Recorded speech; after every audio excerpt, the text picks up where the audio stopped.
चलो करना है क्या स्टार्ट आज का लेक्चर अभी? यस। सबसे पहला क्वेश्चन, होमवर्क किया है क्या सब लोगों ने? क्वेश्चन नंबर 4 और क्वेश्चन नंबर 5।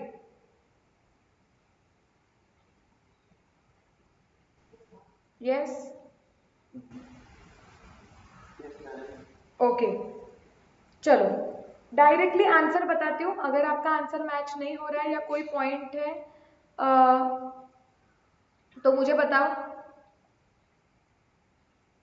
कि कोई कुछ नहीं समझा है, आंसर मैच नहीं हो रहा है, टिपिकल एडजस्टमेंट में इशू आया तो बता दो, फिर डिस्कस करते हैं।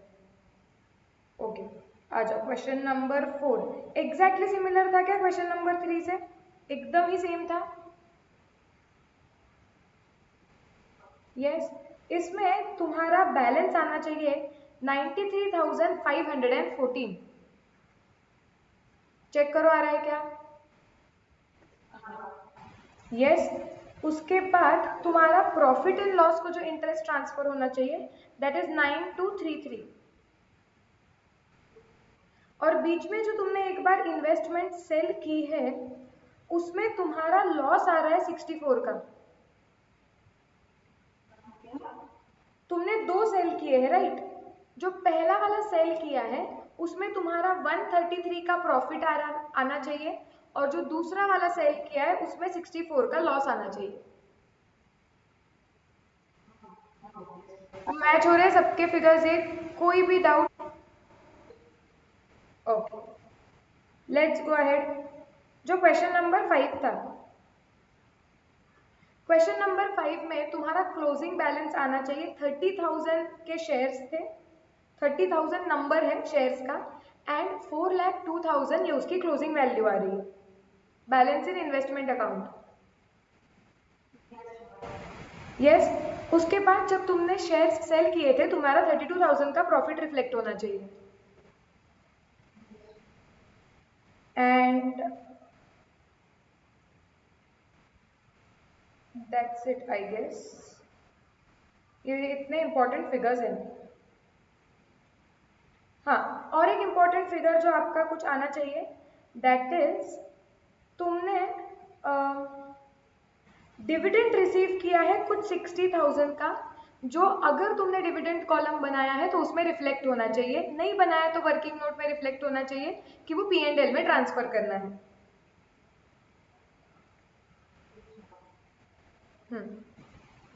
और राइट्स को बेच के तुम्हें 10,000 रुपीज मिले हैं, वो तुम्हारे वर्किंग नोट में दिखना चाहिए कि they will be taken to P&L, will be credited to P&L।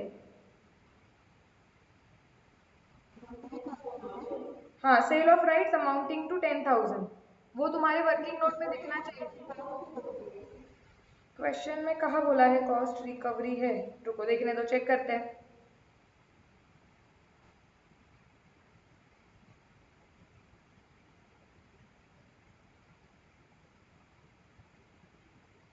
कहाँ पे बोला है cost recovery? On 31st October Vijay received dividend from X Limited at 20% for the year ended 31st March.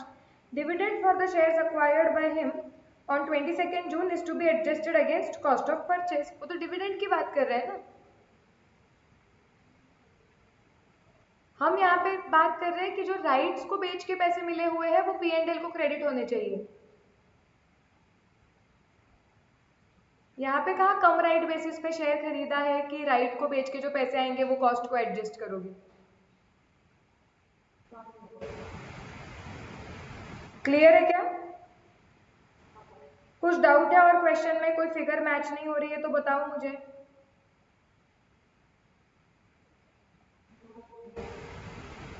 सारे figures match हो रहे हैं तो ये तुम्हारा स्टडी मटेरियल कंप्लीट हो गया है। ऑब्वियसली तुम्हें इससे रिलेटेड कोई भी होमवर्क से रिलेटेड जो एक क्वेश्चन था जिसमें डाउट था वो तो मैंने पूरा सॉल्व करके दिखाया था। रेस्ट ऑल अगर मैच हो रहे हैं, no doubts, then let's go ahead. This way your study material is over for investment. Now let's go to question bank.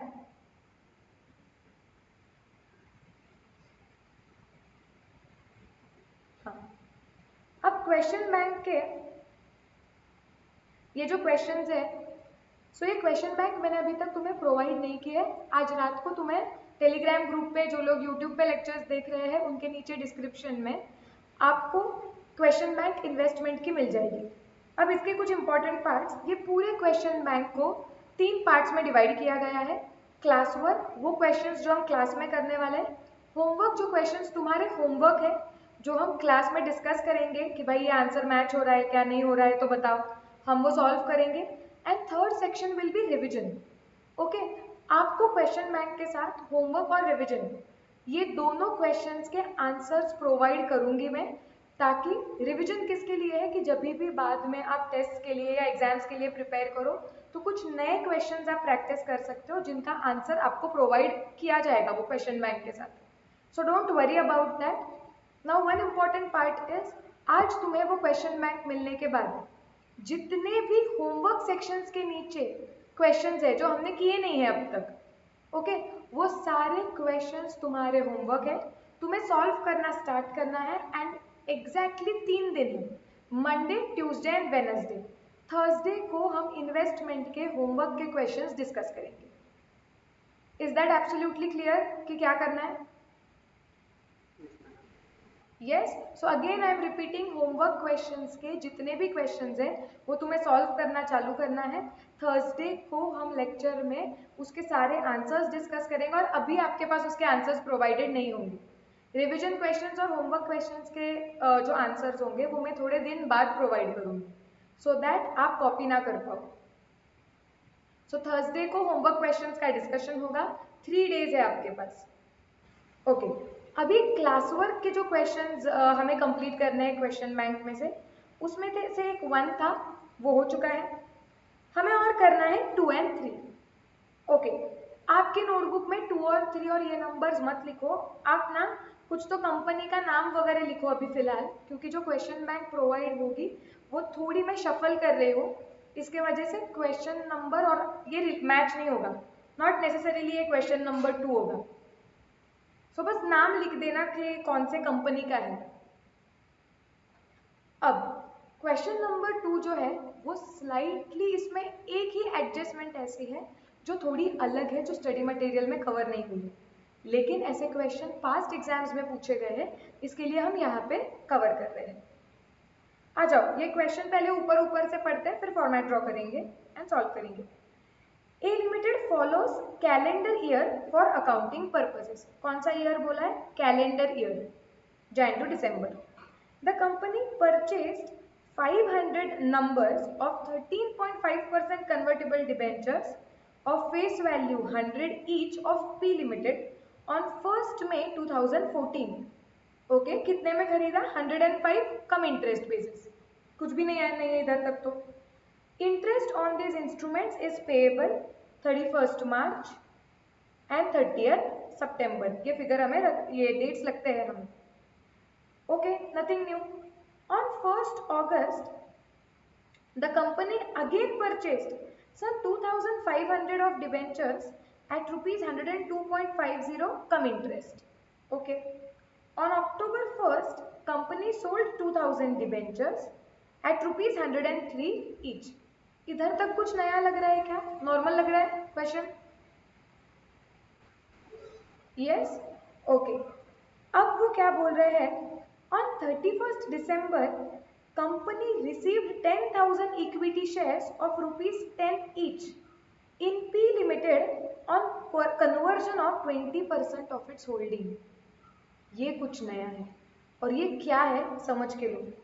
Question में अगर तुम ठीक से देखते हो तो क्या बोला था कि ये जो ए लिमिटेड है इसने क्या खरीदा है? तो इन्होंने खरीदे कन्वर्टिबल डिबेंचर्स। ओके, तो ये कुछ इन्वेस्टमेंट का टाइप ही नया है। अब तक जो हम सम सॉल्व कर रहे थे वहां पे कहीं भी कन्वर्टिबल डिबेंचर्स नहीं देखे, हमने देखा था 12% debentures, 10% debentures, this is convertible debentures. अब ये कन्वर्टिबल डिबेंचर्स का मतलब क्या होता है?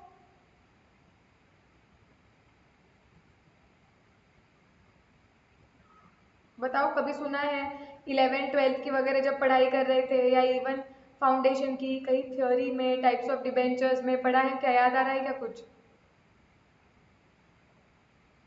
नहीं याद आ रहा है? ठीक है, मैं बताती हूँ कन्वर्टिबल डिबेंचर्स होते क्या है। एक सेकेंड।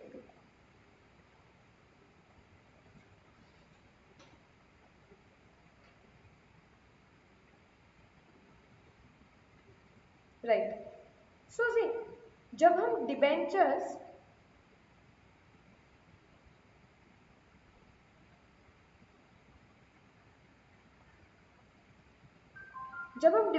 खरीदते हैं किसी कंपनी के, लेट्स से मैंने 1 लाख रुपए के डिबेंचर्स खरीदे, तो इसका मतलब क्या होता है कि मैंने कंपनी को 1 लाख रुपए की लोन दी हुई है, उसके बदले में मुझे एक लीगल डॉक्यूमेंट मिलता है जिसपे बोला जाता है कि भाई आपने कंपनी को 1 लाख की लोन दी हुई है, इसके बदले में कंपनी आपको इंटरेस्ट देगी and let's say after a period of 5 years ये डिबेंचर रिडीम हो जाएंगे। रिडीम मतलब ये जो लोन कंपनी ने आपसे ली हुई है, कंपनी ये पैसा आपको वापस दे देगी। सो हमें पता है कि कंपनी बोलेगी कि ठीक है, आपने हमें, जब आप हमारे डिबेंचर्स खरीद रहे हो इसका मतलब आप हमें लोन दे रहे हो, ओके, और ये लोन के बदले में हम आपको अगले 5 साल तक इंटरेस्ट पे करेंगे रेगुलरली, 5वें साल के आखिर में हम तुम्हें ये आपके 1 लाख रुपए लौटा देंगे, मतलब रिडीम हो जाएगा। ये क्लियर है हमें इधर तक? Yes, okay. नाउ कुछ डिबेंचर्स ऐसे होते हैं जिसमें कन्वर्जन का ऑप्शन दिया जाता है। ओके, कन्वर्जन का ऑप्शन दिया जाता है मतलब क्या होता है? सी, कुछ डिबेंचर्स वालों को ऐसे बोलती है कंपनी कि आप अभी हमें 1 लाख रुपए का लोन दो, ओके, ये आपके मतलब हमारे डिबेंचर्स खरीद लो, और 5 साल बाद आपके पास ये ऑप्शन होगा कि ये जो डिबेंचर्स है, आइडियली क्या होना चाहिए, हमने आपको 1 लाख रुपए लौटाने चाहिए। हम आपको 1 लाख रुपए कैश या बैंक थ्रू नहीं लौटाएंगे, हम आपको देंगे इसके बदले में हमारे कंपनी के इक्विटी शेयर्स।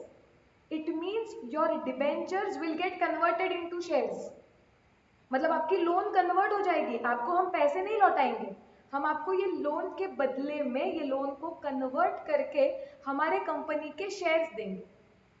तो such debentures are called as convertible debentures.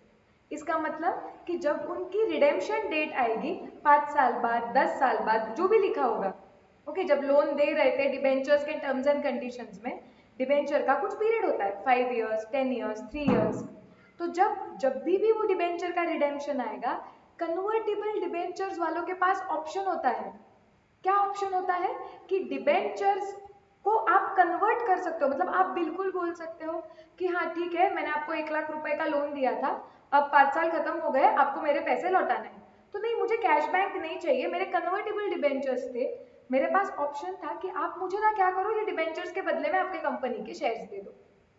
So such type of debentures are called as convertible debentures. Are we clear about the concept? Yes, तो इस केस में एग्जाम्पल में क्या हुआ था कि हम लोग जो सारे डिबेंचर्स खरीद रहे थे या बेच रहे थे वो कन्वर्टेबल डिबेंचर्स थे। अब क्या हुआ देखो, on 31st December 2014 the company received 10,000 equity shares of rupees, oh, sorry,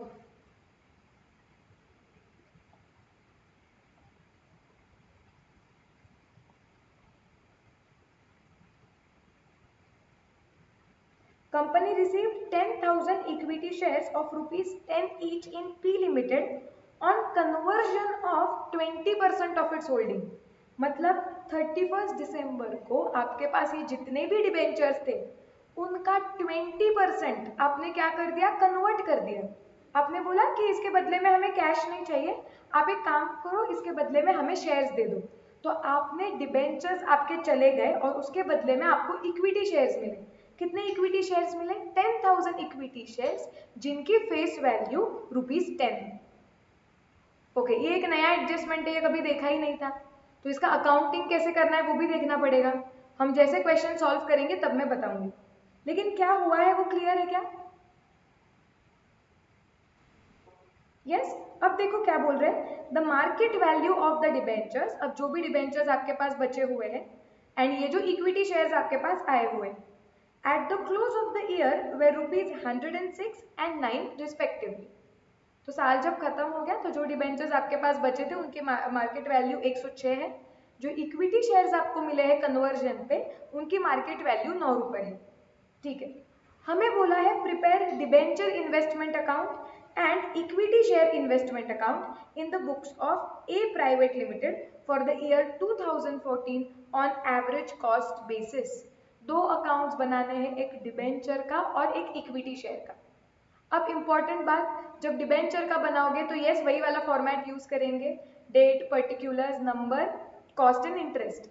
लेकिन ये इक्विटी शेयर्स के केस में अननेसेसरी डिविडेंड का कॉलम ड्रॉ मत करना, क्योंकि यहाँ पे कुछ डिविडेंड का लेना देना ही नहीं। सो सिर्फ नंबर और कॉस्ट ड्रॉ करेंगे, that is enough. Okay, format क्या ड्रॉ करना है, क्लियर है क्या? यस, चलो फॉर्मेट ड्रॉ कर लो फटाफट।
फॉर्मेट हो गया क्या ड्रॉ करके?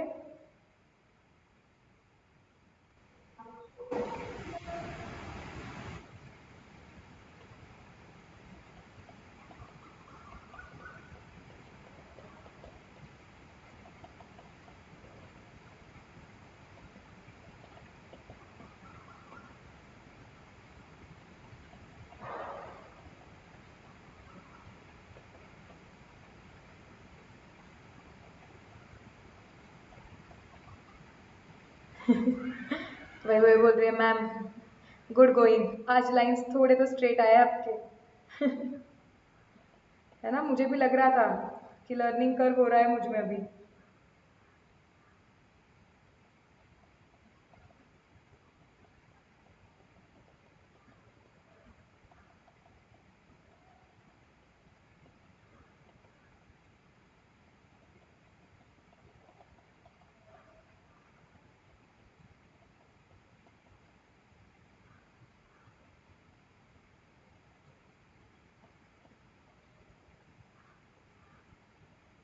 हेडिंग वगैरह बराबर से दे दो।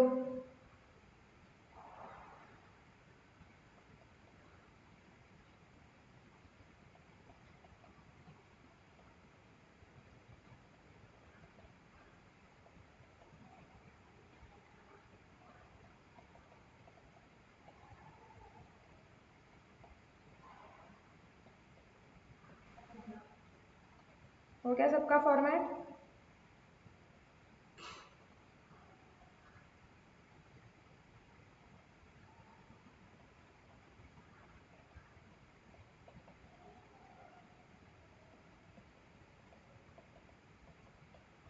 हेडिंग वगैरह बराबर दिए ना?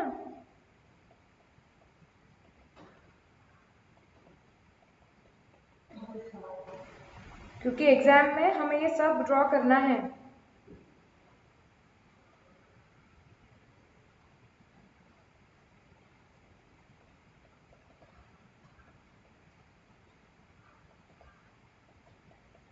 चलो करते हैं स्टार्ट रिकॉर्ड करना। फटाफट देखो अभी क्या बोला है। कंपनी ने खरीदे 5000 डिबेंचर्स, 13.5 कन्वर्टिबल डिबेंचर्स जिनका फेस वैल्यू 100 है। 1 मई को खरीदे हैं 105 रुपए में कम इंटरेस्ट। फटाफट कैलकुलेशन करो और मुझे बताओ कि कितना आ रहा है। इन्वेस्टमेंट के लिए कितना पे किया है और डिबेंचर्स के लिए कितना पे किया है।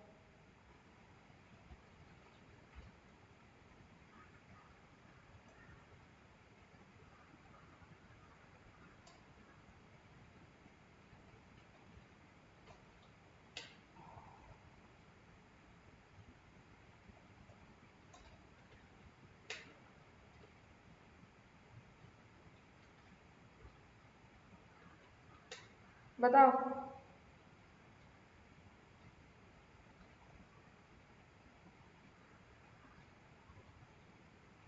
आएगा क्या 2014 May 1 to bank account number 5000। Quickly बताओ कॉस्ट कॉलम में कितना आ रहा है, इंटरेस्ट कॉलम में कितना आ रहा है।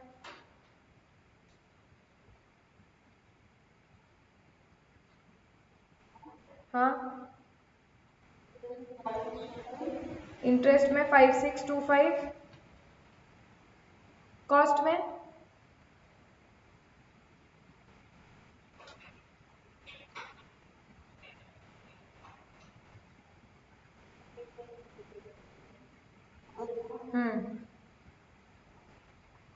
क्वेश्चन देखो आपके सामने है।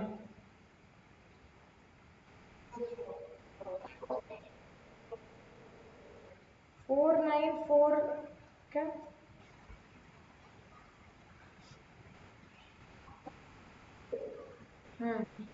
गलत है वो क्योंकि। चलो बाकी के लोग भी तो आंसर दो फटाफट। कितनी बार किया हुआ है ये।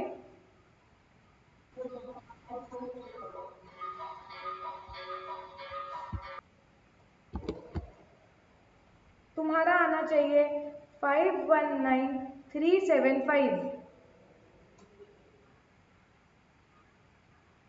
कैसे क्या गलत जा रहा है ये देखो। लास्ट इंटरेस्ट क्वेश्चन में पढ़ो। लास्ट इंटरेस्ट कौन से महीने में मिला था। लास्ट इंटरेस्ट मिला था मार्च में।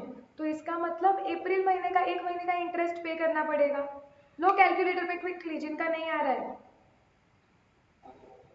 हाँ जिनका आ गया गुड, नहीं आया देखो 100 इंटू 13.5% डिवाइड बाई 12। मतलब तुम इंटरेस्ट के लिए एक डिबेंचर के लिए पे कर रहे हो 1.125। ऐसे कितने डिबेंचर खरीदे इंटू 5000 मतलब 5625 आ गया। एम प्लस करो मेमोरी में डालो। अब कॉमन सेंस लगाओ, टोटल डिबेंचर्स 5000 है। 5000 मल्टीप्लाइड बाय टोटल प्राइस कितनी है 105। ये टोटल प्राइस है, इसमें से अभी जो इंटरेस्ट निकाला वो माइनस कर दो तो 519375। क्या कितनी बार हो गया ये, होमवर्क के लिए हो गया है। लेकिन होमवर्क में क्या होता है, you take sweet time of your own. Correct, तुम सोचते हो अरे चलो एक क्वेश्चन अभी करेंगे, अभी नहीं, अभी तुमने टाइम लगा के क्वेश्चंस करने चाहिए क्योंकि कंसेप्ट क्लियर है, क्वेश्चन हो गए हैं अभी। अभी फटाफट उतने टाइम कंस्ट्रेंट में आना चाहिए, अकाउंट्स का पेपर कंप्लीट भी तो होना चाहिए। Usually such questions will come for 10 marks which means you should be able to solve them in maximum I would say 16 to 17 minutes। Clear है क्या ये कैलकुलेशन सबको। yes shall we go ahead। चलो आगे देखो, the interest on this instruments is payable March September, we know that. अगस्त में क्या हुआ, company has again purchase 2500 of such debentures at 102.50 each on cum interest basis. फटाफट सिर्फ कैलकुलेटर पे निकालो और मुझे आंसर चाहिए। अब किसी का भी गलत नहीं जाना चाहिए। चाहिए तो नीचे वर्किंग नोट बनाओ।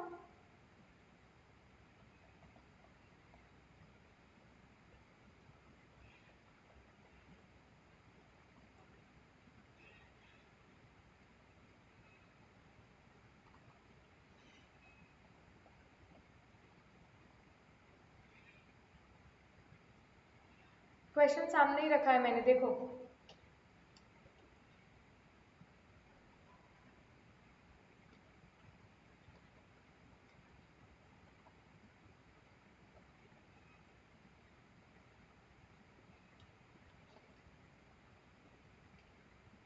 अब तक आ जाना चाहिए।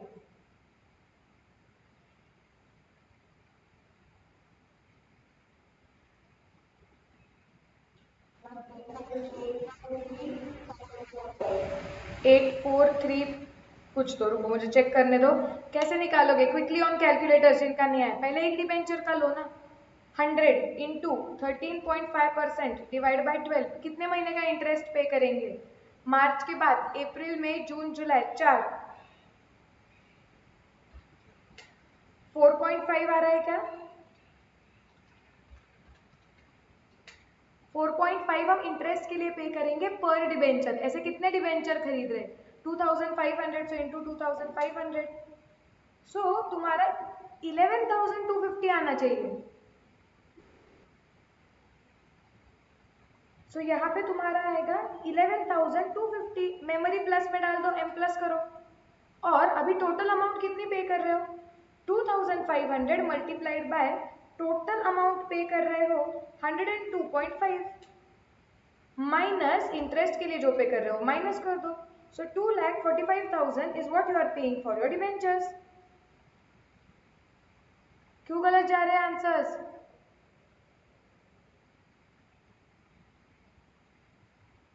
कितनी बार किया है अभी? होमवर्क क्वेश्चंस भी राइट आ रहे हैं, फिर क्या प्रॉब्लम है?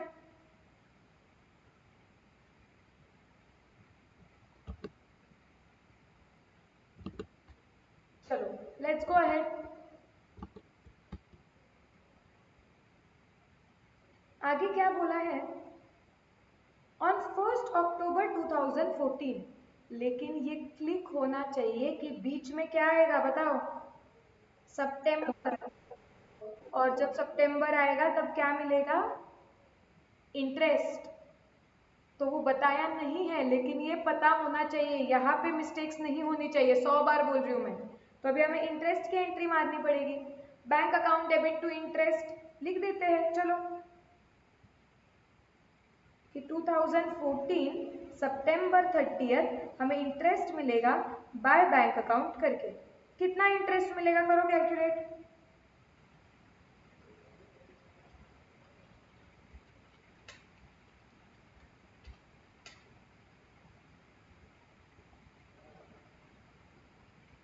निकल गया है मेरा ऑलरेडी। स्पीड।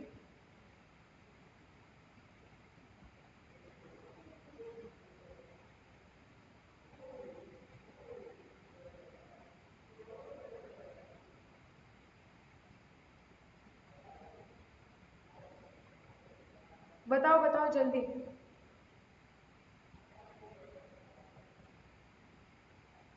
कितने का इंटरेस्ट रिसीव होगा?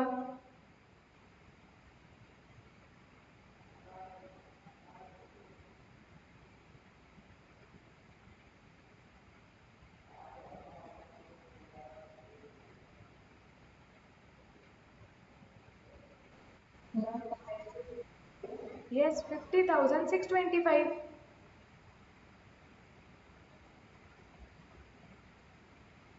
कैसे आया? हमारे पास 7,500 डिबेंचर्स है, इंटू 100 इंटू 13.5%। और कंपनी तो हमने देखा हुआ है देते वक्त 6 महीने का देती है, डिवाइड बाई 2, सो 50,625। क्लियर? जाना है आगे? यस। अभी और आगे जाते हैं। ऑन 31 दिसंबर, नहीं बीच में कुछ है क्या? नहीं, ऑन 1 अक्टूबर वाला पार्ट आएगा अभी, ये वाला। क्या बोल रहे हो? On 1 October 2014 company sold 2,000 debentures at ₹103 each. Okay, करो कैलकुलेट, तुम भी खुद एंट्री मारो, फिर चेक करो मुझसे कि तुम्हारा करेक्ट आ रहा है क्या नहीं। एंट्री क्या आएगी तुम्हारी? Bank account debit to investment to interest. So यहाँ पे अक्टूबर 1 में आएगा बाय बैंक अकाउंट। कितने बेचे हैं हमने? 2,000 डिबेंचर्स। सो नंबर में 2,000 आएगा। हमने 2,000 बेचे हुए हैं 103 रुपए में, so multiplied by 103। So cost column में आएगा 2,06,000। करेक्ट? क्या हम इनसे कुछ भी इंटरेस्ट लेंगे क्या?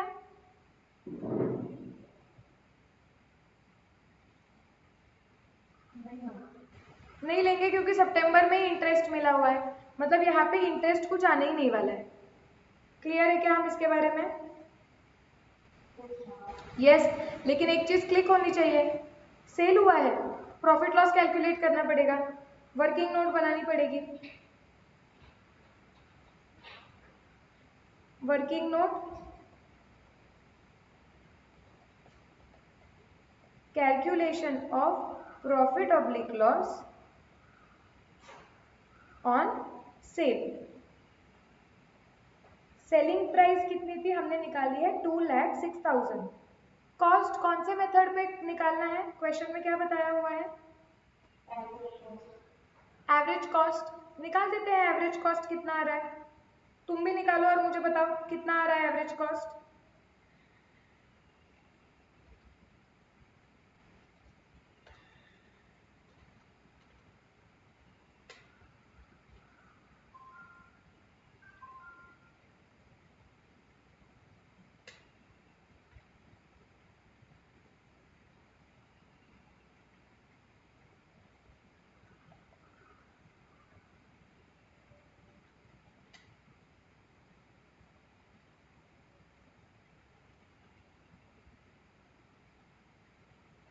आया क्या average cost?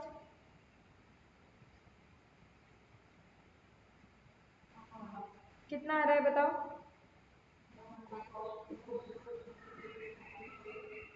Right, 2,03,833 and profit is 2,167, correct? सबको आया है क्या कॉस्ट और प्रॉफिट निकालना? कुछ कैलकुलेशन मुझसे चाहिए वापस, ये बहुत बार किया हुआ है। सो अभी जो प्रॉफिट हुआ है हम डायरेक्टली P&L में ट्रांसफर कर देंगे। सो हम एंट्री मारेंगे अक्टूबर 1 को to P&L account 2,167। Okay, let's go ahead. अब क्वेश्चन क्या बोल रहा है आगे देखो। On 31st December, now company received 10,000 equity shares on conversion of 20% of its holding। मतलब जो 20% उसका होल्डिंग है, ओके, वो होल्डिंग को कन्वर्ट करके हमें शेयर्स में। ओके, अभी फोकस एकदम हाई रखो, ये नया है लेकिन कॉम्प्लिकेटेड नहीं है, लॉजिकल है, समझ जाते हैं। पहले तो निकालते हैं हमारे कितने डिबेंचर्स कन्वर्ट हुए हैं। हमारे पास डिबेंचर्स कितने थे देखो, 5,000 थे ये वाले, प्लस 2,500 थे और 2,000 चले गए तो माइनस 2,000, मतलब हमारे पास 5,500 डिबेंचर्स थे, करेक्ट? सो हमारे पास 5,500 डिबेंचर्स थे। इसमें से कितने डिबेंचर्स हमने कन्वर्ट किए हैं? 20%। सो इंटू 20% कितना आता है? 1,100। ओके, चाहिए तो हम वर्किंग नोट में भी यहाँ पे लिखते हैं।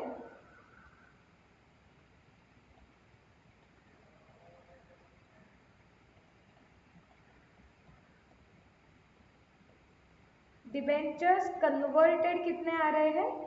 1,100।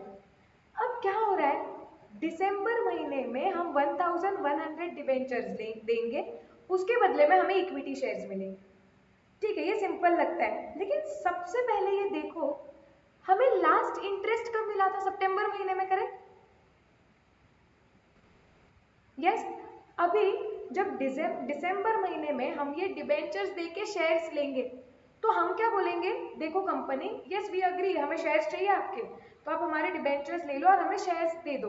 लेकिन ये कन्वर्जन के पहले हम उन्हें क्या बोलेंगे, लेकिन देखो कंपनी, हमें लास्ट इंटरेस्ट मिला है सितंबर में, एंड अक्टूबर, नवंबर, दिसंबर, ये 3 महीने तो ये डिबेंचर्स हमारे पास है कन्वर्जन के पहले। तो आइडियली कन्वर्जन होने के पहले आप इन डिबेंचर पे हमें 3 महीने का ये दे दो इंटरेस्ट, क्योंकि एक बार कन्वर्ट हो जाएंगे तो आप बोलोगे ये शेयर्स है और हमें उस पर आप इंटरेस्ट नहीं दोगे, लेकिन 3 महीने का इंटरेस्ट तो हम कमा चुके हैं। सो टेक्निकली कन्वर्जन होने के पहले ओके वो डिबेंचर्स थे और आपने वो डिबेंचर्स पे जितना भी इंटरेस्ट कमाया हुआ है वो हम कंपनी से पहले वसूल करेंगे कि नहीं करेंगे?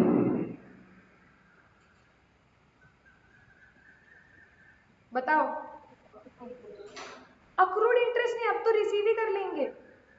हाँ इंटरेस्ट अक्रू हुआ है, हमने कमाया हुआ है, लेकिन हम अभी उसे रिसीवेबल नहीं दिखाएंगे। हम कंपनी को बोलेंगे देखो कन्वर्जन के वक्त ही जितना भी हमारा डिबेंचर का अब तक का इंटरेस्ट कमा के हुआ है आप दे दो, हिसाब खत्म करो और फिर इक्विटी में कन्वर्ट करो। करेक्ट? Make sense? राइट? सो सबसे पहले इंपॉर्टेंट स्टेप होता है कन्वर्जन के वक्त कि जितने डिबेंचर्स आप कन्वर्ट कर रहे हो, ओके उतने डिबेंचर्स पे पहले कन्वर्जन के डेट तक का इंटरेस्ट ले लो। तो हम कितने डिबेंचर्स कन्वर्ट कर रहे हैं? 1100। सो इस पे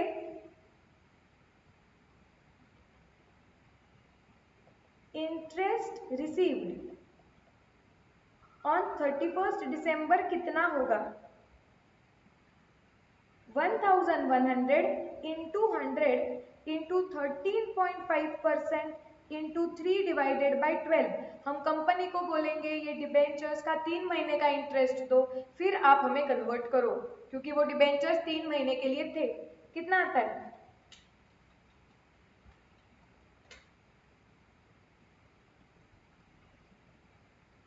क्या 3712.5 आता है क्या? राउंड ऑफ करके इसे 3713 ले लेते हैं मतलब। तो ये इंटरेस्ट हमें मिल जाएगा, एंट्री आएगी bank account debit to interest, डाल देते हैं ये हमारे अकाउंट में पहले ऊपर।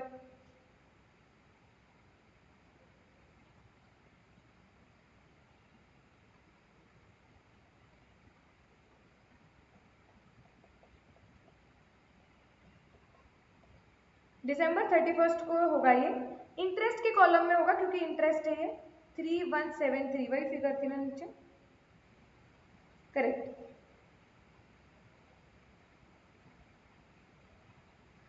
सॉरी 3713 है, ऐसे मेरे जैसे मिस्टेक्स मत किया करो। 3713 है, ये डन हो गया। अभी इधर तक ठीक है कि 31 दिसंबर तक ये 1100 जो डिबेंचर्स है उनका इंटरेस्ट हमने ले लिया क्योंकि ये कन्वर्ट होने वाले हैं। अब जब 31 दिसंबर को ये कन्वर्ट हो जाएंगे तो इसकी हमने एंट्री क्या मारनी चाहिए? वो डिबेंचर्स अकाउंट में से तो बाहर चले जाएंगे क्योंकि वो डिबेंचर्स रहे ही नहीं। सो इन शॉर्ट डिबेंचर्स अकाउंट को मतलब इन्वेस्टमेंट इन डिबेंचर्स उसे हमने क्रेडिट करना चाहिए। Credit what goes out, yes और नो? यस। सो हम लिखेंगे यहाँ पे जर्नल एंट्री ऑन कन्वर्जन। और क्या एंट्री होगी कन्वर्जन के लिए? इतना क्लियर समझ रहा है कि डिबेंचर्स कन्वर्ट हो रहे हैं, इसका मतलब डिबेंचर्स बाहर जा रहे हैं। So credit what goes out. So to investment in debentures है in 13.5% debentures of P limited, उनको क्रेडिट होगा। ये बाहर जा रहे हैं, इसके बदले में क्या आ रहे हैं? Equity shares. So equity shares again investment, real account debit what comes in. So entry में डेबिट आएगा investment in equity shares of P limited. So ये एंट्री आनी चाहिए कि कन्वर्जन के वक्त डिबेंचर्स बाहर चले गए, इक्विटी शेयर्स अंदर आ गए। Journal entry clear? यस। अब हम देखेंगे कि वैल्यू क्या है, अमाउंट क्या है। मुझे बताओ ये जो 10,000 इक्विटी शेयर्स मुझे मिले हुए हैं उनकी अमाउंट क्या है?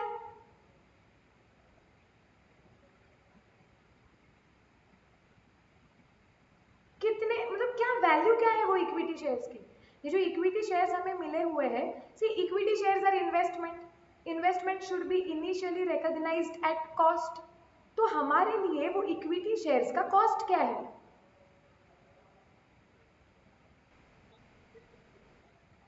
क्या उसका फेस वैल्यू हमारे लिए कॉस्ट है? लॉजिकली सोचो, वो इक्विटी शेयर्स का अगर मुझे कॉस्ट निकालना है कि भाई ये इक्विटी शेयर्स हमें कितने में मिले, तो हम क्या बोलेंगे, इसके लिए हमने पैसे तो कुछ दिए नहीं, तो हमने क्या दिए, हमने डिबेंचर्स। तो जितने भी मैंने डिबेंचर्स दिए हैं वो डिबेंचर्स मैंने कभी ना कभी खरीदे थे। सो कैन आई से ये डिबेंचर्स की जो कॉस्ट है that is nothing but the cost of that equity shares, क्योंकि उतने पैसे दे के मैंने डिबेंचर खरीदे एंड अल्टीमेटली डिबेंचर दे के वो शेयर्स खरीदे। मतलब ये 1100 डिबेंचर्स जितने में खरीदे that is actually the cost of that equity shares. Yes, so हमने निकालना चाहिए कि ये 1100 डिबेंचर्स जो हमने दिए हुए उनकी कॉस्ट कितनी है, क्योंकि उसका मतलब कि वो वैल्यू पे हमें मतलब that is the cost of equity shares, क्योंकि उतने पैसे दे के हमने डिबेंचर्स खरीदे और वो डिबेंचर्स दे के हमें इक्विटी शेयर्स मिले।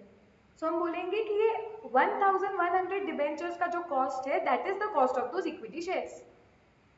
Are we clear about this? Yes, चलो फिर एवरेज कॉस्ट बेसिस पे निकाल लेते हैं कि ये डिवेंचर्स का कॉस्ट कितना है।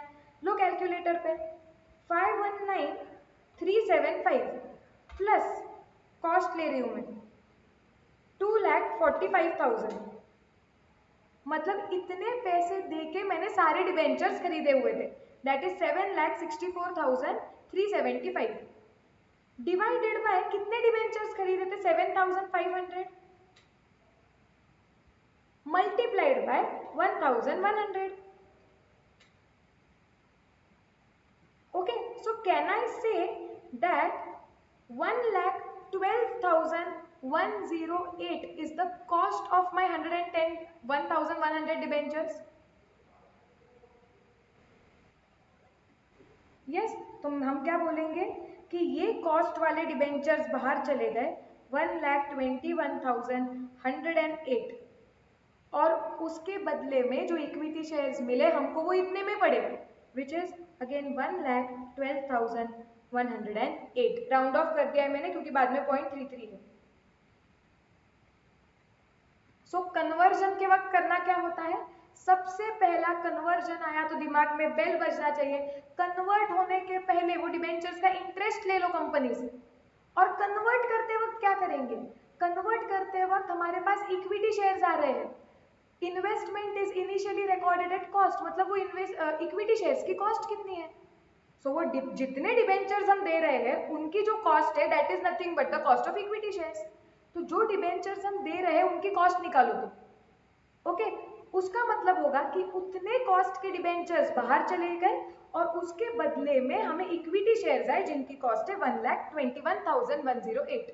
Are we absolutely clear about the concept here कि ये क्यों हो रहा है?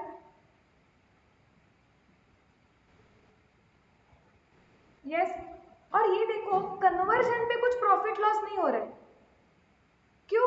क्योंकि जितने कॉस्ट के डिबेंचर्स आए हमने क्या बोला, उतने कॉस्ट के ही डिबेंचर्स बाहर चले गए और वो कॉस्ट के शेयर्स आ गए। तो आ रहे हैं कॉस्ट, हम बोल रहे हैं सपोज आपने एक डिबेंचर खरीदा था 5 रुपए में, सिंपल एग्जाम्पल ले लो, इतना कॉम्प्लिकेटेड भी, तो हम पहले क्या बोलेंगे, डिबेंचर खरीदा 5 में, उसके बाद वो डिबेंचर को कन्वर्ट करके इक्विटी शेयर मिल गया, तो हम क्या बोलेंगे, अरे 5 रुपए का डिबेंचर बाहर चला गया, इक्विटी शेयर मिला, वो इक्विटी शेयर हमें कितने में पड़ा, 5 रुपए में, क्योंकि हम तो डिबेंचर 5 में खरीदा था और वो 5 रुपए का डिबेंचर देके हमें इक्विटी शेयर्स मिले। Are we absolutely clear? पक्का?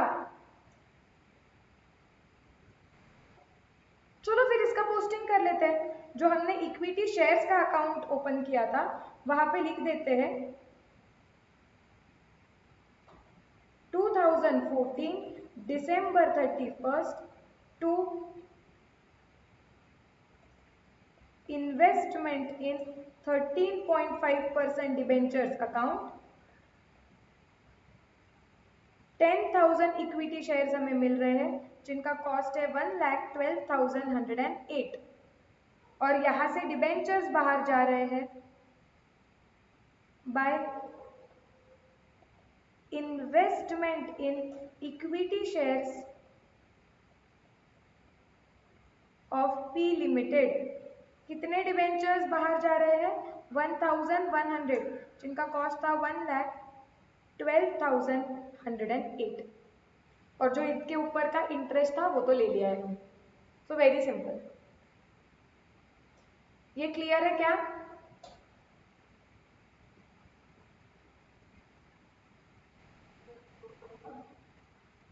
क्या दिखाऊं बताओ? इक्विटी शेयर्स का अकाउंट, दोनों अकाउंट दिखेंगे। 10,000 इक्विटी शेयर्स मिले हैं ना हमें, उन्होंने बताया हुआ है नंबर ऑफ इक्विटी शेयर्स मिले 10,000।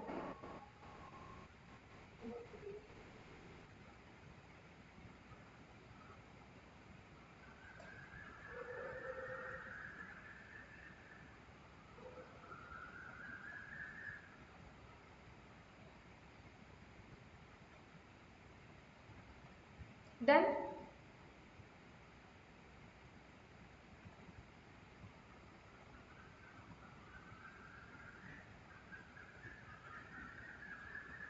जाना है क्या आगे?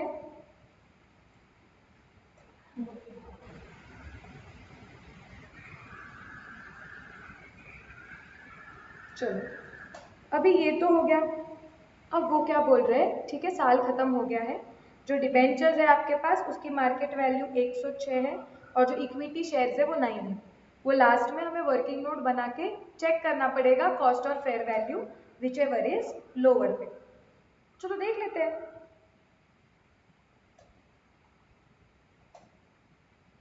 निकालो, डिबेंचर्स जो हमारे पास बचे हुए हैं उनका कॉस्ट कितना है? 5,19,375 प्लस 2,45,000 प्लस 2,167 माइनस 2,06,000 माइनस 1,12,108। सो जो मेरे पास डिबेंचर्स बचे हुए हैं, this is closing value of debentures,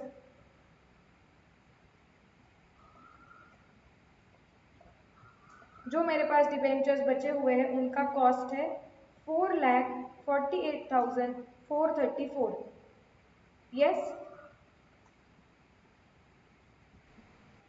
इनका फेयर वैल्यू देख लेते हैं अब कितना है। नंबर में देखो डिबेंचर कितने बचे हुए हैं, 5,000 प्लस 2,500 माइनस 2,000 माइनस 1,100, 4,400 डिबेंचर्स बचे हुए हैं हमारे पास। इनकी फेयर वैल्यू 106 रुपए बताई गई है हमें क्वेश्चन में, मतलब आएगा 4,66,400। सो कॉस्ट बड़ा है या फेयर वैल्यू? क्वेश्चन तो डिबेंचर्स किस पे दिखाएंगे? राइट, सो हम क्या बोलेंगे, since fair value is greater than cost, investment account will be reflected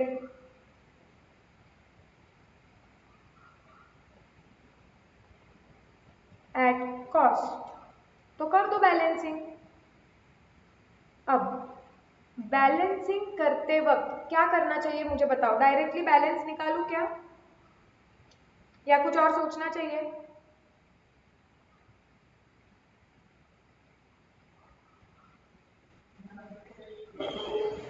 interest accrued, हमारे पास कुछ डिबेंचर्स अभी भी पड़े हुए हैं जिन पे हमें लास्ट इंटरेस्ट मिला था सितंबर में, तो उनका दिसंबर तक का इंटरेस्ट अक्रूड करवाना पड़ेगा। कितने हमारे पास 4,400 डिबेंचर्स बचे हुए, करेक्ट? उसके ऊपर into 100 into 13.5% divide by 12 into 3, मतलब 14,850 जो है वो हमारा अक्रूड इंटरेस्ट है उन पे, जो मारना पड़ेगा एंट्री। करो तुम कैलकुलेट करो, मेरे साथ मैच हो रहा है क्या बताओ मुझे।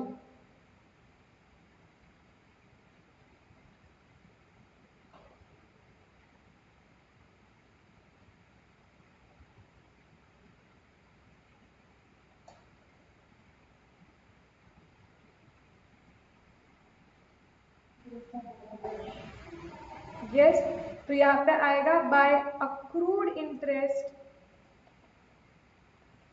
इंटरेस्ट कॉलम में 14,850। अब क्लोज कर दो बाय बैलेंस कैरिड फॉरवर्ड।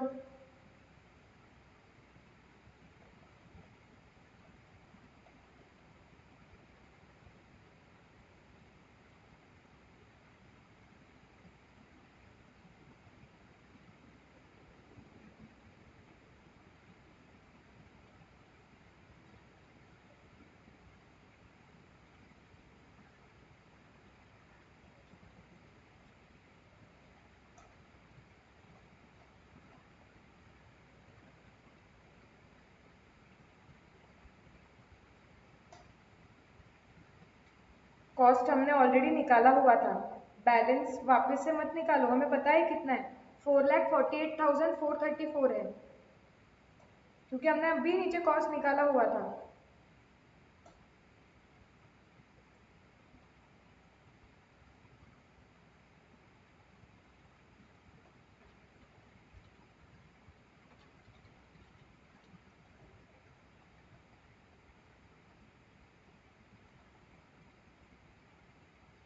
और जितना भी इंटरेस्ट कॉलम में है वो P&L में चला जाएगा।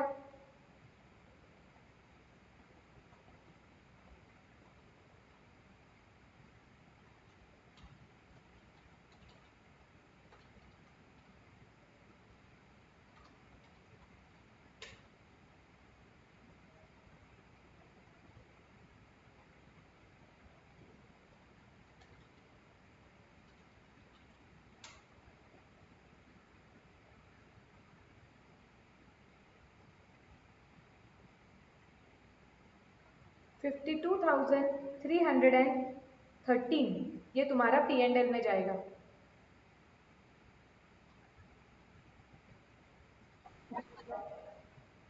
आ रहा है करेक्ट? अब शेयर्स अकाउंट को भी क्लोज कर देते हैं, वर्किंग नोट में लिख देते हैं ना। अगेन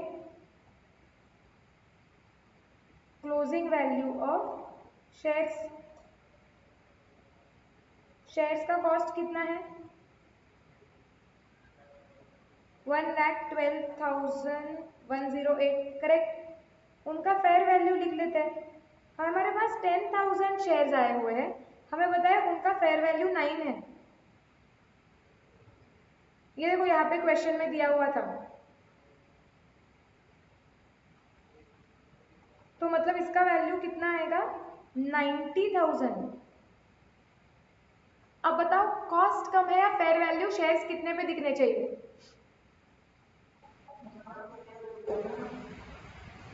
फेयर वैल्यू पे दिखने चाहिए, क्योंकि कॉस्ट और fair value which ever is lower. तो यहाँ पे आएगा since fair value is lesser than cost, investment in shares will be shown at fair value। लेकिन अकाउंट में तो अभी भी 1,12,108 दिख रहे हैं, तो उसे 90,000 पे लेके आने के लिए क्या एंट्री मारनी पड़ेगी,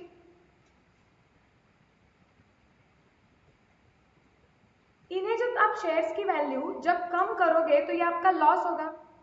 सो P&L अकाउंट डेबिट कितना आएगा, 1,12,108 माइनस 90,000 मतलब 22,108 टू ये इन्वेस्टमेंट इन shares account.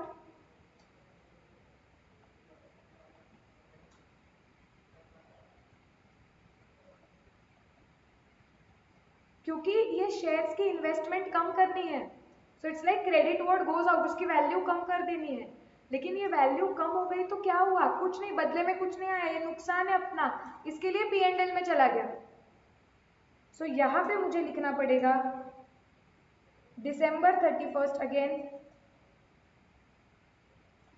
Bye P&L account, cost column में 22,108 करेक्ट। एंड देन फाइनली मैं लिख पाऊंगी by balance carried forward, cost पे ही फेयर वैल्यू पे मेरा बैलेंस अभी कैरी फॉरवर्ड होगा, ये अकाउंट में बैलेंस दिखेगा 90,000।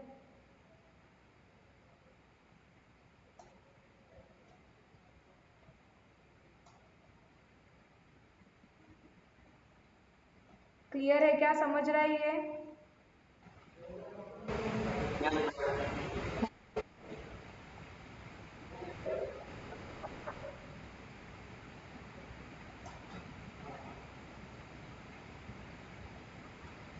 ये क्वेश्चन को मार्क करके रखो कि इसमें कन्वर्जन की एक अलग एडजस्टमेंट थी, और इसमें हमने कॉस्ट और fair value which ever is lower करते वक्त इस बार हमारी फेयर वैल्यू कम आई थी।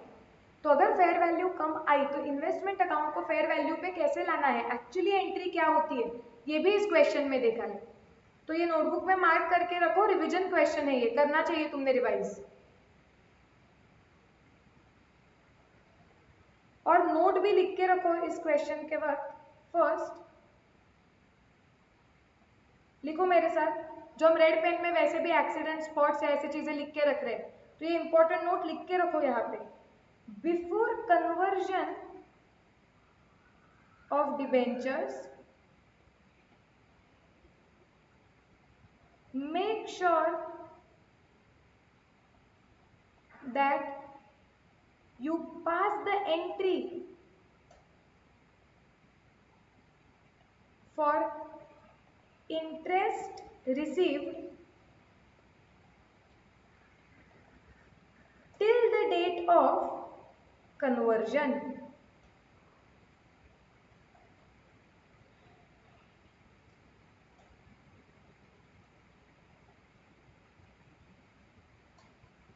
लिखो ये।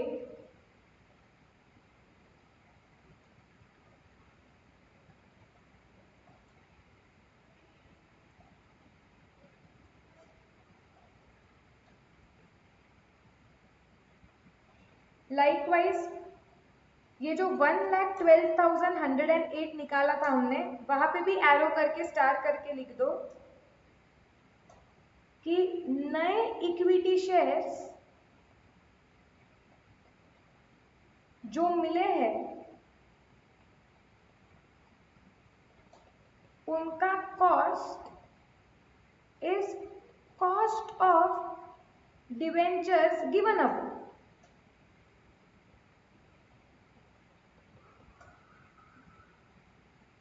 ताकि ये रिवीजन करते वक्त याद रहे।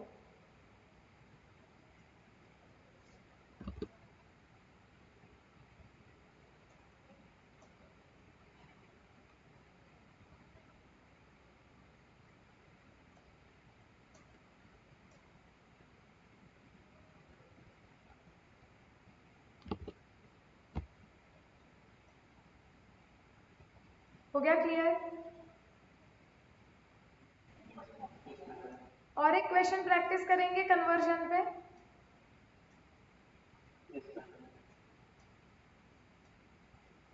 ये क्वेश्चन बैंक में और 3-4 क्वेश्चन है कन्वर्जन पे, जिसमें से हम क्लास में और एक क्वेश्चन सॉल्व करेंगे। बाकी या तो आपके होमवर्क थ्रू कवर हो जाएंगे या एग्जैक्टली सेम होगा तो रिवीजन में कवर हो जाएगा।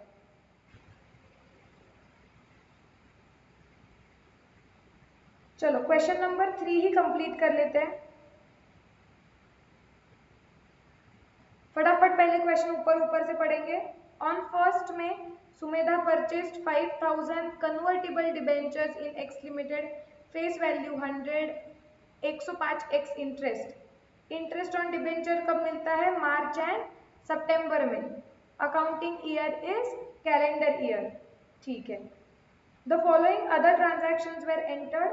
We purchased 2,50,000 debentures at ₹107 cum interest August 1 को। अक्टूबर 1 को सेल ऑफ, ये रुपीज है, ध्यान रखो ये नंबर नहीं है, रुपीज है, तो ये फेस वैल्यू है। 2 लाख रुपए फेस वैल्यू के डिबेंचर्स बेचे। दिसंबर 31 को क्या हुआ? रिसीव्ड 10,000 इक्विटी शेयर्स जिनकी फेस वैल्यू 10 है ऑन कन्वर्जन ऑफ 20% डिबेंचर्स है। Further, it also received interest on debentures converted in cash at the time of conversion. Market price of the debentures was ₹106 and 15. Sumita held the debentures as current assets. You are required to prepare only debenture account. Exactly similar लग रहा है क्या? कुछ ज्यादा कुछ है ही नहीं, वही 20% कन्वर्जन है, वही रेट्स दिए हुए हैं, सिर्फ इक्विटी शेयर्स अकाउंट निकालने नहीं बोला है, डिबेंचर्स अकाउंट निकालने के लिए बोला है। डिबेंचर्स अकाउंट बोला है, प्रिपेयर डिबेंचर अकाउंट। एक बार मुझे बस चेक कर लेने दो कि थोड़ा सा कोई डिफरेंट वेरिएंट है क्या, होगा तो हम वो कर लेंगे। एक ही मिनट स्कैन कर लेने दो मुझे।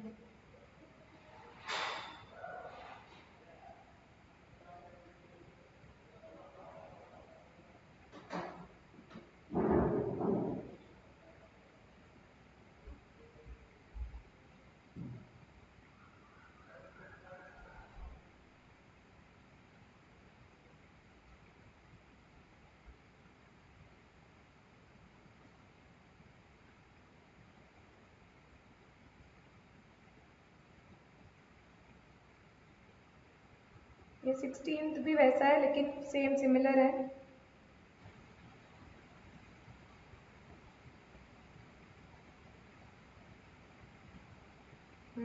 ये भी सिमिलर है।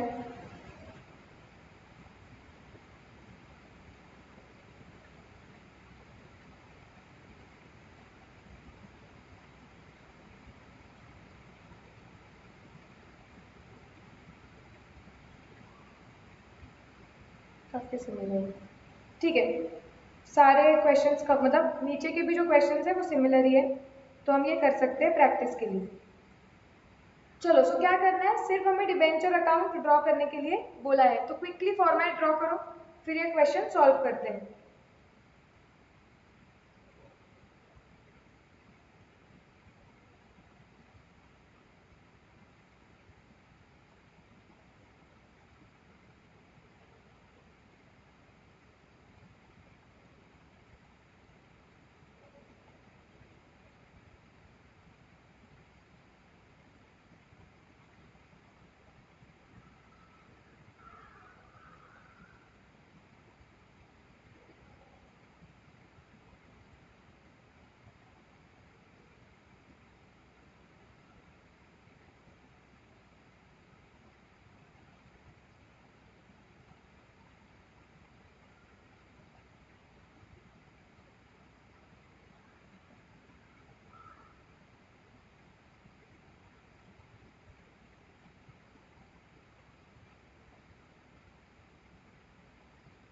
हो गया क्या फॉर्मेट ड्रॉ करके?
हो गया ड्रॉ करके? यस, करना है स्टार्ट। चलो लेट्स स्टार्ट। फर्स्ट मई को सुबेदा ने खरीदे 5000 डिबेंचर्स 105 रुपए एक्स इंटरेस्ट में। ओके, एंट्री क्या आएगी? Investment account debit to bank, तो हम लिख देंगे 2012 May first investment account debit to bank account 5000 debentures खरीदे हुए। कितने में खरीदे हुए हैं? उन्होंने हमें बताया हुआ है कि 105 रुपए एक्स इंटरेस्ट में, मतलब डायरेक्ट बॉन्ड डिबेंचर्स की वैल्यू हमें पता है 5000 इंटू 105 विच इज 5,25,000। आया क्या 5,25,000 या नहीं आया? सिंपल है, 5,25,000। ओके, अब एक्स इंटरेस्ट का मतलब ऐसा नहीं होता कि इंटरेस्ट लेंगे नहीं, इंटरेस्ट अलग से सामने वाला बंदा लेगा, हमें देना पड़ेगा। लास्ट इंटरेस्ट उसको मिला था मार्च में, मतलब हमको पे करना पड़ेगा अप्रैल महीने का। ले लो डायरेक्ट 5000 इंटू 100, टोटलिटी में लो, सिंगल बेसिस पे लो, आंसर सेम ही आएगा। 5000 into 100 into 13.5% divide by 12, 5625 is the interest जो हम पे करेंगे। करेक्ट?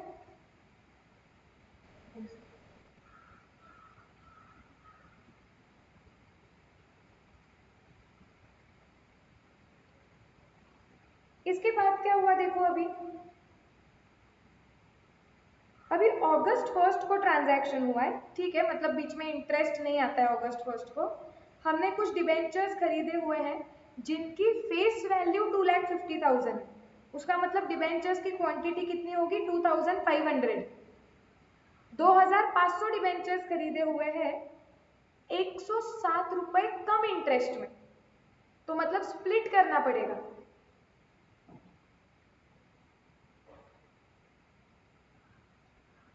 लिख दो अगस्त में खरीदे हुए हैं ये।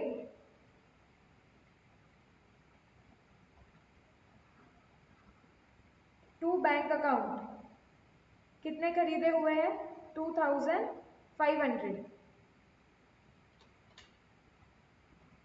107 कम इंटरेस्ट है, तो पहले निकालो इंटरेस्ट निकालो और फिर डिबेंचर्स की वैल्यू निकालो। इंटरेस्ट कितने महीने का, लास्ट मार्च में मिला था, तो अप्रैल मई जून जुलाई 4। अगेन कितना आ रहा है बताओ। 11,250 इज करेक्ट, लिखो 11,250।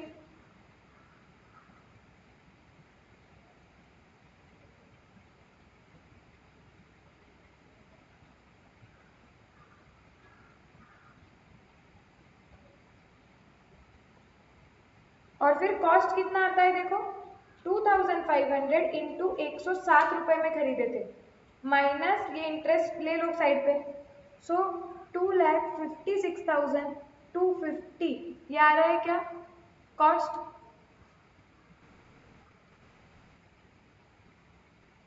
यस चलो आगे जाते हैं फिर।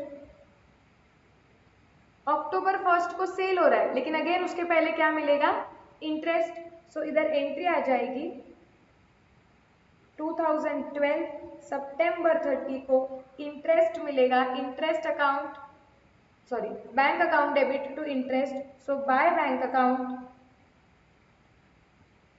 देखो कितने डिबेंचर्स है हमारे पास 7,500 into 100 into 13.5% divide by 2, 57,625।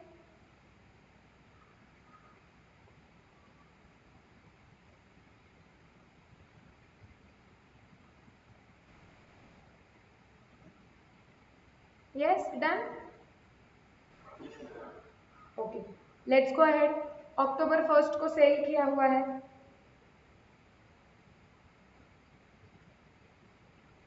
Okay October 1 को हमने 2,000 डिबेंचर बेचे हुए 103 पे। अगेन अक्टूबर 1 है, मतलब इंटरेस्ट के लिए कुछ मिला नहीं होगा।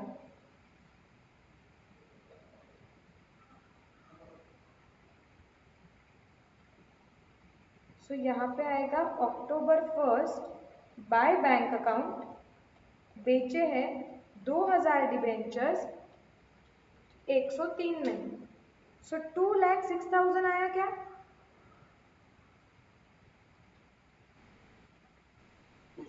Again we should calculate profit loss, so working note, ये कुछ नहीं है ये इग्नोर करो, मैं वर्किंग नोट साइड पे बनाती हूँ इसकी। Calculation of profit loss heading वगैरह दो बराबर से। सेलिंग प्राइस 2,06,000, कॉस्ट प्राइस कितने आ रही है निकालो।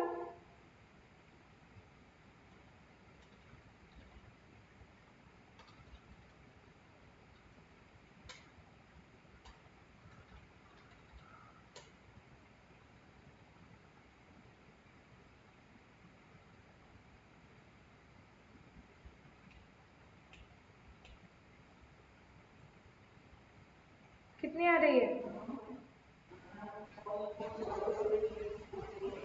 राइट 2,08,333, मतलब ये तो लॉस हो गया। 2,333 का एंट्री क्या आएगी P&L account debit to investment, so यहाँ पे आना चाहिए बाय P&L अकाउंट 2,333। लिखो देखो खुद कैलकुलेट, तुम मेरे साथ स्पीड मैच हो रहा है ना, कुछ नहीं मैच हो रहा है तो मुझे बताओ, फिगर कुछ नहीं आ रही है तो।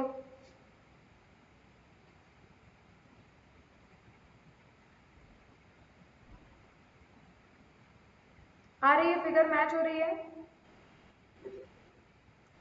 चलो आगे जाते हैं फिर। अक्टूबर का सेल भी हो गया, प्रॉफिट लॉस जो रिकॉर्ड करना था वो भी कर लिया।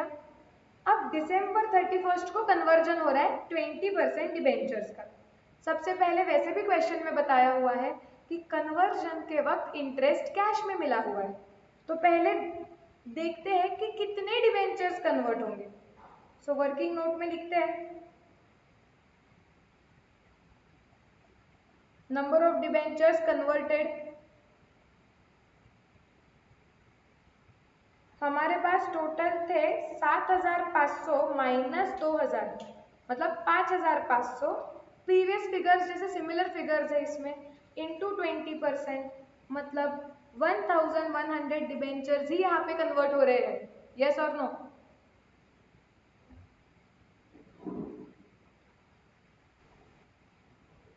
यस। अभी इंटरेस्ट वो डिबेंचर्स पे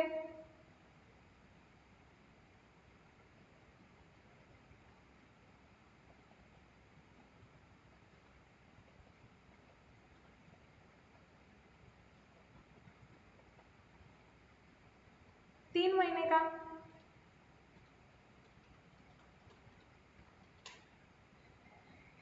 वही फिगर आएगी 3713।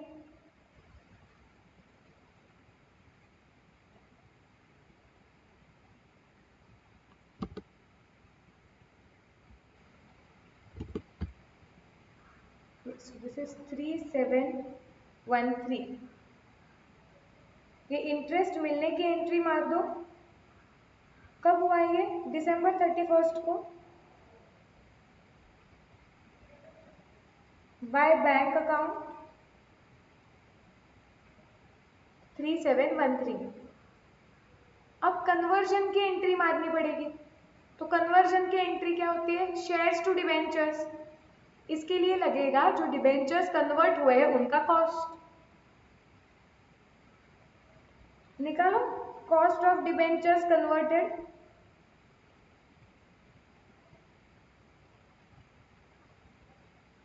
कैसे आएगा? 5,25,000 प्लस 2,56,250, मतलब 7,81,250। इतने में हमने टोटल 7,500 डिबेंचर्स खरीदे। उसमें से हमें 1,100 डिबेंचर्स का कॉस्ट चाहिए।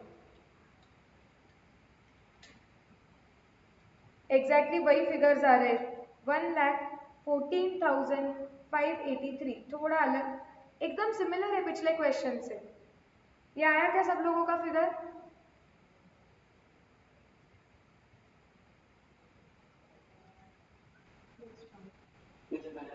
यस। अब एंट्री मार दो, शेयर्स को डेबिट, डिबेंचर्स को क्रेडिट। डिबेंचर्स बाहर जा रहे हैं, सो आएगा बाय इन्वेस्टमेंट या बाय इक्विटी शेयर्स इन, छोटा लिखना है तो by equity shares in P limited. Cost column में 1,14,583।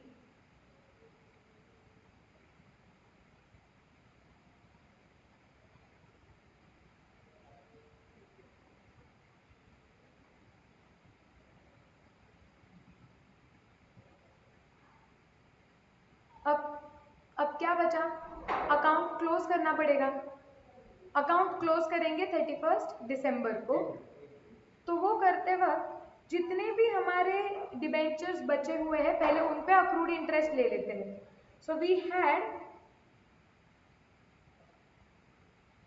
7,500 माइनस 2,000 माइनस 1,100, मतलब 4,400 डिबेंचर्स अभी भी हमारे पास है। उस पर 3 महीने का इंटरेस्ट आएगा। सो इंटू 100 बराबर into 13.5% divide by 12 into 3, 14,850.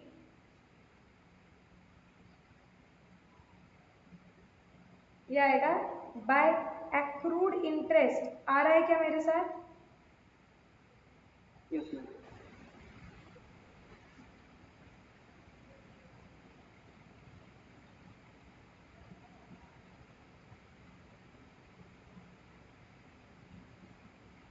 अब कुछ नहीं, हम बैलेंसिंग निकालने के लिए, बैलेंस निकालने के लिए तैयार है। Bye balance carried forward 7,500 minus 2,000 minus the 4,400.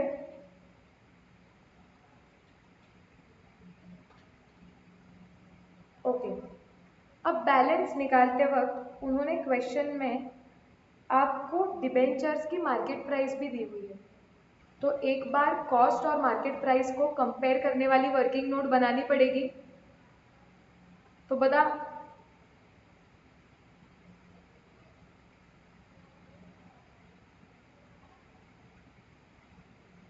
क्या बोल रहे हैं हम यहाँ पे? वैल्यू ऑफ डिबेंचर्स ऑन 31 दिसंबर, उनका कॉस्ट हम निकाल रहे हैं 5,25,000 प्लस 2,56,250 माइनस 2,06,000 माइनस 2,333 माइनस 1,14,583। सो क्या कॉस्ट आपका 4,58,334 आ रहा है क्या?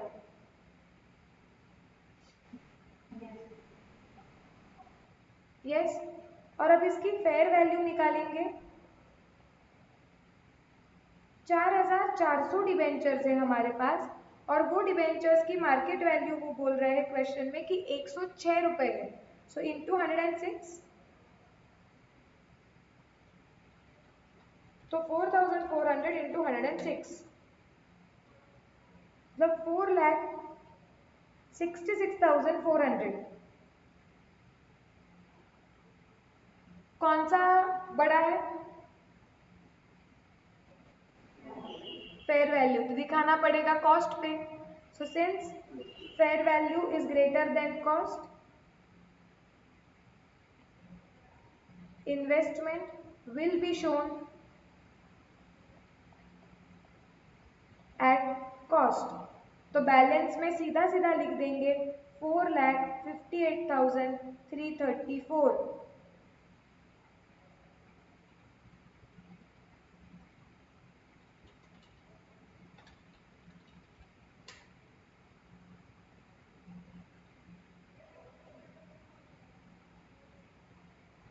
और जितना भी इंटरेस्ट मिला हुआ है वो क्या कर देंगे, वो P&L में ट्रांसफर हो जाएगा।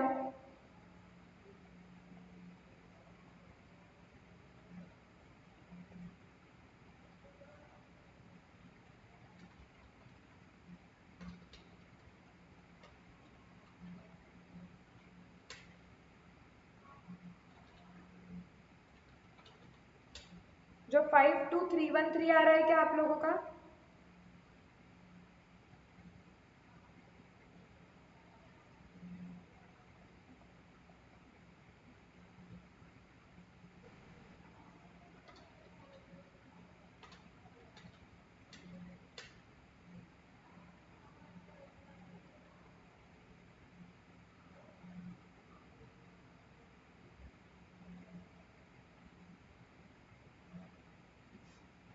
Clear, done.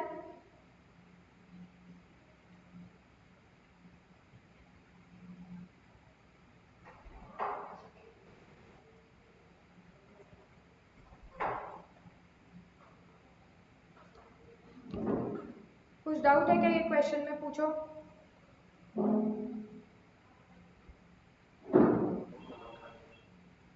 एकदम अच्छी तरीके से क्लियर है?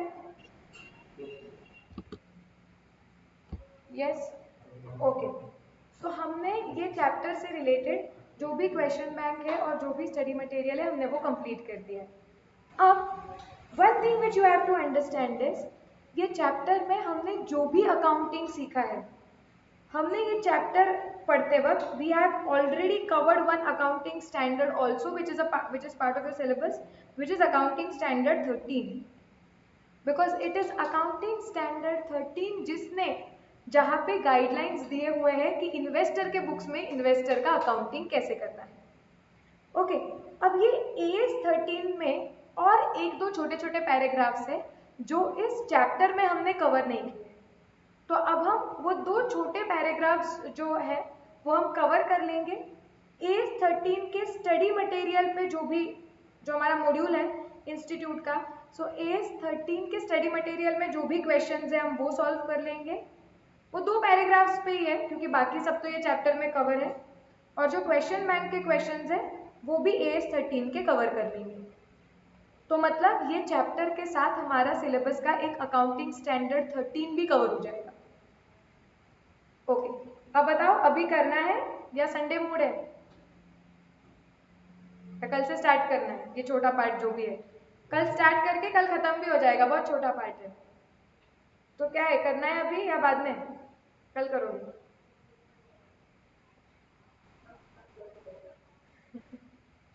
तुम कब कब बोलोगे तुम नहीं मैम आज करेंगे?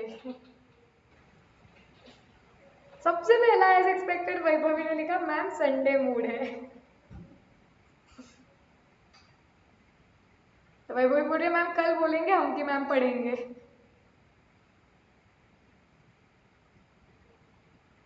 ठीक है चलो कोई नहीं, आज इधर ही स्टॉप करते हैं। फिर जितना भी हुआ है वो एक बार रिवाइज करो आज, और आज आपको क्वेश्चन बैंक मिल ही जाएगी, यूट्यूब में जो लेक्चर्स देख रहे हैं उनको डिस्क्रिप्शन में मिल जाएगी। ओके तो होमवर्क सॉल्व करना स्टार्ट करो, 3 ही दिन है तुम्हारे पास और है होमवर्क क्वेश्चंस अच्छे खासे हैं। कितने आहेत? 5-6 तो है, तो 3 दिन में कंफर्टेबली हो जाएंगे, उतने हैं कि 3 दिन में कंफर्टेबली हो जाएंगे। ठीक है तो चलो ये AS 13 का जो बचा हुआ पार्ट है और AS 13 की क्वेश्चन बैंक हम कल खत्म कर देंगे। भाई भाई बोल रही है thank you ma'am with school वाला टोन। हाँ मुझे एकदम याद आया, फाउंडेशन के लेक्चर में ये और सानिका एक साथ ऐसे चिल्लाते थे थैंक यू मैम। स्कूल में कैसे गाते हैं हम लोग वैसे। चलो एनीवे स्टॉप करना है फिर, लेट्स स्टॉप फॉर टुडे।